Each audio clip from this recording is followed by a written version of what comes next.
இங்கே வந்திருக்கிற அனைவருக்கும் ஜானகி அம்மாவோட நூற்றாண்டு விழாவில் பங்கு கொள்ள வந்த அத்தனை பேருக்கும் என்னுடைய பணிவார்ந்த நன்றிகளை தெரிவித்துக் கொள்கிறேன்.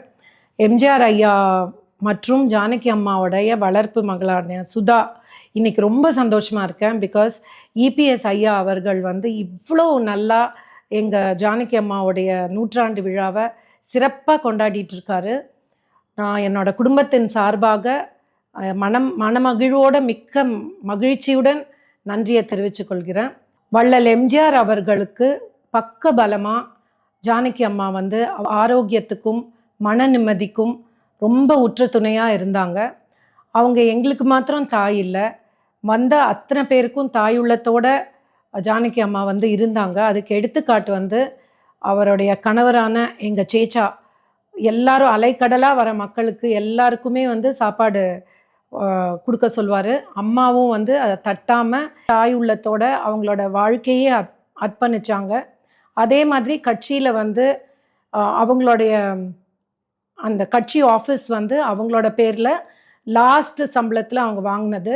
அதை எம்ஜிஆர் ஐயா அவர்கள் கட்சிக்கு தானமாக கொடுக்க சொன்னபோது மறுபேச்சு இல்லாமல் கட்சி ஆஃபீஸை தானமாக கொடுத்தாங்க. அதே மாதிரி அண்ணா டிஎம்கே கட்சியை அவங்க ஒன்றா சேர்த்து வச்சாங்க. ஸோ இவங்க ரெண்டு பேரோட நாங்கள் கூட இருந்த நினைவுகள்லாம் நிறைய இருக்குது. பட் சுருக்கமாக சொல்லணுன்னா, நாங்கள் அவர் ஷூட்டிங்க்கு போகும்போது எங்களுக்கு சம்மர் வெக்கேஷன் இருந்தால் கூப்பிட்டு போவாங்க. அங்கே நடந்த நிகழ்வுகள், அப்புறம் வீட்டில் செகண்ட் சண்டேஸ்க்கு எல்லாருக்கும் சாப்பாடு உருட்டி அவரே சமைச்சு சாப்பாடு உருண்டை பிடிச்சி கொடுக்கறது. அதுக்கப்புறம் ஸ்விம்மிங் பூலில் ஜானகி அம்மா, சேச்சா அண்ட் நாங்கள் எல்லோரும் ஸ்விம் பண்ணுறது எல்லாம் மறக்கவே முடியாது.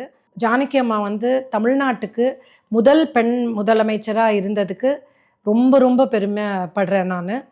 இபிஎஸ் ஐயாவுக்கு மறுபடியும் எங்கள் ஜானகி அம்மாவோட நூற்றாண்டு விழாவை இவ்வளோ சிறப்பாக ஏற்பாடு பண்ணி கொண்டாடிட்டு இருக்கிறதுக்கு நான் ரொம்ப நன்றி தெரிவித்துக் கொள்கிறேன்.